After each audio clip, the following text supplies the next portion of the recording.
व्यवस्था में घाटी की बढ़ोतरी में अपना योगदान दे रहे हैं। ठीक है, आप रहिए जरा सा। जम्मू कश्मीर में लगातार आतंकी पुलिस वालों को निशाना बना रहे हैं। इस आतंकी घटना से कुछ रोज पहले ही आतंकियों ने एक सब इंस्पेक्टर की भी हत्या की। आतंकी हमले से जुड़ी 2 तस्वीरें जरा आपके सामने रखते हैं। पुलिसकर्मी की किस तरीके से हत्या आतंकियों की हो रही, कायराना हरकत है ये। पुलिस वालों, उनके परिवार को निशाना बना रहे हैं आतंकी। ये जो कल घटना घटी है उसमें न सिर्फ पुलिस वाले, उनकी बेटी, उनकी पत्नी, वो भी शहीद हुए, वो भी उनकी भी हत्या हुई है। दूसरी तस्वीर जो हम आपको दिखा रहे हैं, 10 दिनों में अगर आप देखेंगे तो 3 हत्याएं हुई हैं। इससे पहले जहां एक बार नमाज अदा करके सब इंस्पेक्टर निकल रहे थे, उस वक्त उन पर यह हमला हुआ था। वो तस्वीरें भी हम आपके सामने रख रहे हैं। तो अब आतंकियों को जो चुन चुन कर घाटी में रिफत मारा जा रहा है, शायद उसी से डर रहे हैं आतंकी और इसीलिए अपनी प्रेजेंस दिखाने की कोशिश कर रहे हैं वो, और ये तरीका चुना है, कायराना तरीका। देखिए अर्पिता, जैसे मैंने पहले भी कहा कि जीओसी जो है सुप्रीम कोर्ट के वो पूरा कश्मीर देखते हैं और उन्होंने परसों बताया कि अभी 200 के करीब मिलिटेंट जो है वो सक्रिय है। मतलब अभी भी मिलिटेंट्स की तादाद है कश्मीर घाटी में, जिस तरीके से घटनाएं भी हो रही हैं। तो हमने ये भी देखा कि कुछ नई रिक्रूटमेंट भी हुई हैं, जिस तरीके से अपील भी कर रहे हैं पेरेंट्स उन बच्चों से जो मिलिटेंसी ज्वाइन कर रहे थे, आप वापस आइए। और पुलिस ने लगातार अपील की है उन नौजवानों से जो मिलिटेंसी का रास्ता चुने हैं।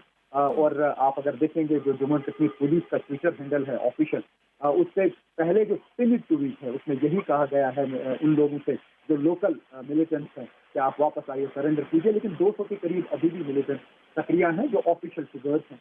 तो ऐसे में आप देखना होगा कि पुलिस या बाकी जो सुरक्षा बल हैं उनकी क्या रणनीति होगी। लेकिन इस तरह की कुछ टारगेट किलिंग एक जरूर चिंता है पुलिस के लिए भी, आर्मी के लिए भी, सीआरपीएफ के लिए भी, क्योंकि किसी को भी निशाना बनाया जा सकता है, कहीं पर भी निशाना बनाया जा सकता है।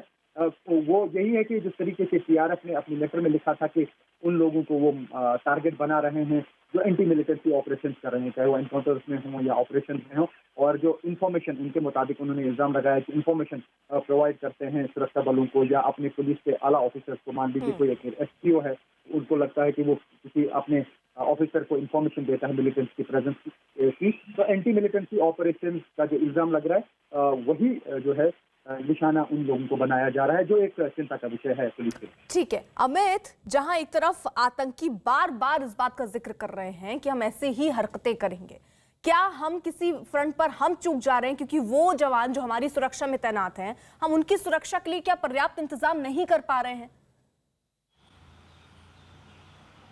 जी जरूर इस पहलू पर भी यहाँ पर विचार किया जाना चाहिए और इसीलिए समय समय पर इनको दिशा निर्देश सुरक्षा बलों को दिए जाते हैं कि वो कुछ तय मापदंड हैं उनका पालन वो ज़रूर करें।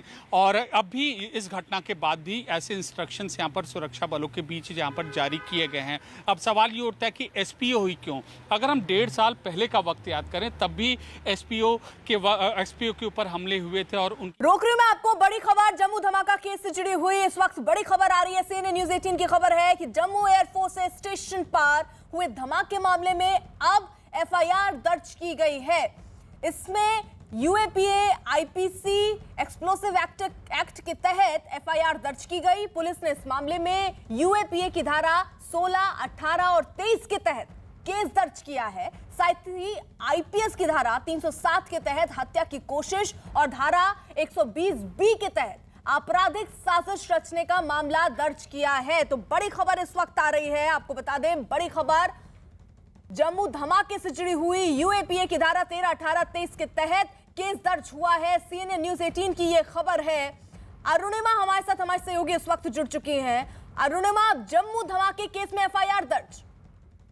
जी, एफआईआर दर्ज करने की खबर कल आई थी, बट इसमें एफआईआर की कॉपी जो हम लोगों ने एक्सक्लूसिवली एक्सेस की है उसमें जो बात उभर कर सामने आ रही है, जो सवाल बार बार पूछा जा रहा था कि आखिर इस आईईडी का टारगेट क्या था। क्या जो हेलीकॉप्टर हैंगर उस बिल्डिंग के बिल्कुल पास में था, क्या एक्चुअल टारगेट वो हेलीकॉप्टर हैंगर था, या सिर्फ ये मैसेज देने की कोशिश थी कि हमने हैंगर के पास में जाके ब्लास्ट कर दिया, आज हमने पास में ब्लास्ट किया है, कल हम आपका असेट भी उड़ा सकते हैं। इस पर विरोधाभास था, इन्वेस्टिगेटर्स डिसाइड नहीं कर पा रहे थे। बट अगर आप एफआईआर देखें जिस एयरफोर्स के अधिकारी ने कंप्लेंट दर्ज कराई है उसके दिमाग में कोई डाउट नहीं था। वो साफ साफ कह रहा है कि ये क्रिमिनल कंस्पिरेसी के तहत नेशनल एरियल एसेट्स को टारगेट करने की साजिश थी। तो कंप्लेनेंट इंडियन एयरफोर्स के दिमाग में कोई डाउट नहीं है कि ये पूरी कंस्पिरेसी की गई थी ताकि जो एसेट्स थे वहां पे, वो एक हेलीकॉप्टर यूनिट का बेस है जम्मू टेक्निकल एरिया, बहुत सारे हेलीकॉप्टर्स वहां उस बिल्डिंग के पास में पार्क थे हैंगर में। टारगेट शायद वही एरियल एसेट्स थे और किसी वजह से वो आईईडी बिल्डिंग के छत पे गिर गई। हम लकी रहे और अब एफआईआर में ये बात दर्ज कर ली गई है और इसी लाइन पे इन्वेस्टिगेशन फर्दर की जाएगी कि आखिर किसने ये साजिश की थी और किस तरीके से ये ड्रोन आईईडी के साथ अंदर तक, जम्मू एयरबेस के अंदर तक आया। अरुणिमा, शक की सुई किधर घूमती नजर आ रही है? पूरी तरीके से पाकिस्तान पर। दो वजह है उसकी। एक तो पिछले कुछ दिनों में चाहे तरन तारण हो, चाहे रजौरी हो, चाहे अरनिया हो, बार बार पाकिस्तानी ड्रोन्स ने आकर वेपन्स ड्रॉप किए हैं, नारकोटिक्स ड्रॉप किए हैं। तो ड्रोन्स का हमारे बॉर्डर को ब्रीच करना पाकिस्तान की तरफ से नया नहीं है। ये शक की पहली वजह है।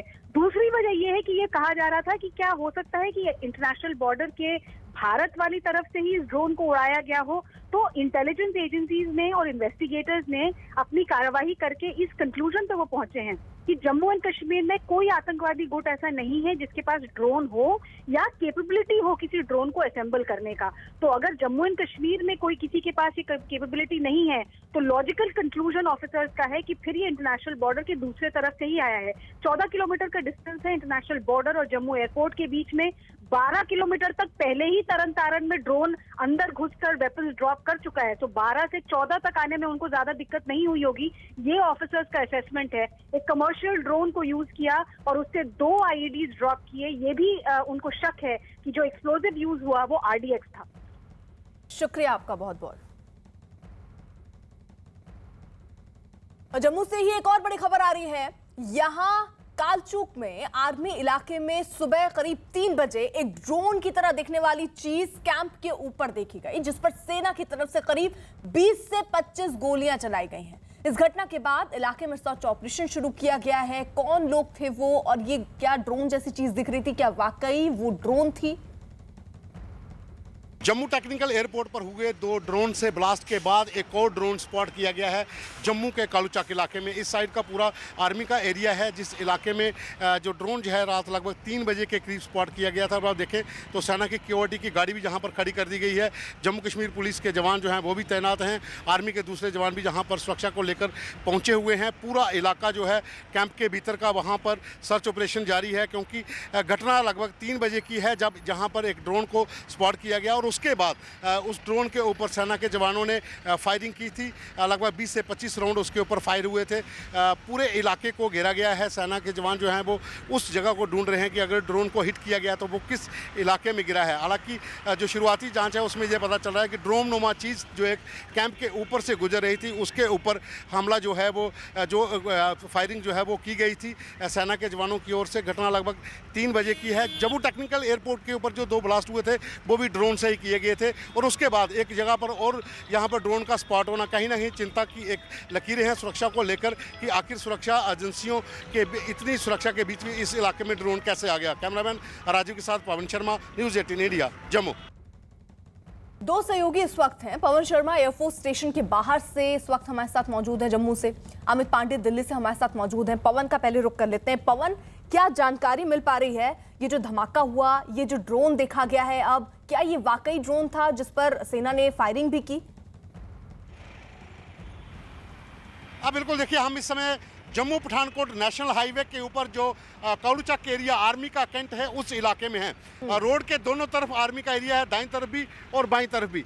यहाँ पर ड्रोन जो है वो रात को 3 बजे के करीब स्पॉट किया गया और जहाँ पर जो संतरी थे सेना के जवान, उन्होंने उसके ऊपर 20 से 25 राउंड फायर किए, क्योंकि बिल्कुल आर्मी कैंप के ऊपर से वो ड्रोन नुमा चीज़ जो थी वो उड़ रही थी। उसके बाद पूरे इलाके में सर्च ऑपरेशन चल रहा है कि आखिर उसको हिट किया गया था वो कहाँ गिरा होगा।